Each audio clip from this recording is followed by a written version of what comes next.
Donc pour imaginer l'isolation, ça représentait tout le volume intérieur, donc tout le rez-de-chaussée, plein, full d'isolation. À tel point que je m'étais même demandé si je m'étais pas complètement planté dans les quantités, parce que j'ai dit c'est pas possible de faire tenir toute cette isolation là-dedans. Ça représentait, je crois, presque 40 mètres cubes. Donc voilà, et effectivement, bon, c'était bien les bonnes quantités, mais ça représentait un volume vraiment très très important, très impressionnant.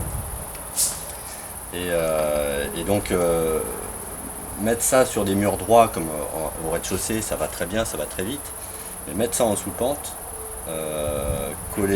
insérer ça entre les solives dans un premier temps, puis par-dessus les solives, puis ensuite mettre un rail qui va venir sur lequel on va pouvoir mettre des prolongations pour mettre la deuxième couche d'isolation, puis ensuite mettre des tasseaux en bois pour venir faire une fixation pour les futures planches qui vont venir se fixer dessus, et insérer ensuite dessus la troisième couche d'isolation.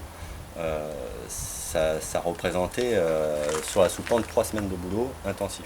Et Marc n'a pas ménagé sa peine là-dessus. Et il fallait un gars bien costaud pour faire ça, parce que c'était vraiment un boulot de forçat, quoi. Et donc voilà, avec l'impression aussi de jamais finir, et donc psychologiquement pas facile de se dire bah, on va y arriver, et avoir tendance peut-être à se décourager de certaines fois. Mais parce que ouais, c'est vrai que c'était vraiment un très très gros boulot, et ce travail en sous-pente c'est vraiment le truc qui a été vraiment le plus gros poste. C'est-à-dire que entre faire le bas et faire le haut, le bas c'est même pas un tiers du temps, alors que le haut c'est deux tiers du planning.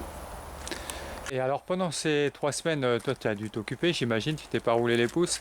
Donc à quoi tu as joué avec Jean aussi qui passait aussi quand il pouvait nous donner Ouais, un coup de alors main.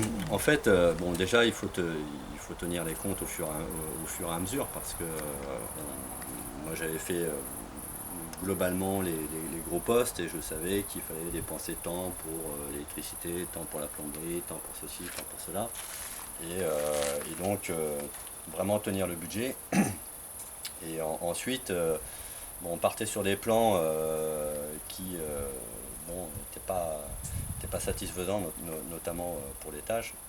Il fallait qu'on soit devant le fait accompli pour prendre ensuite des décisions. Donc ça, c'était pas évident non plus. Donc voilà. Donc petit point d'étape, 4e semaine. Alors, on voit un petit peu à quoi ça va ressembler au niveau de la finition.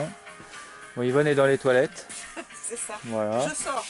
On va donc prendre ta douche qui est un petit peu plus loin là sur la valise. Je prends Hop. ma douche.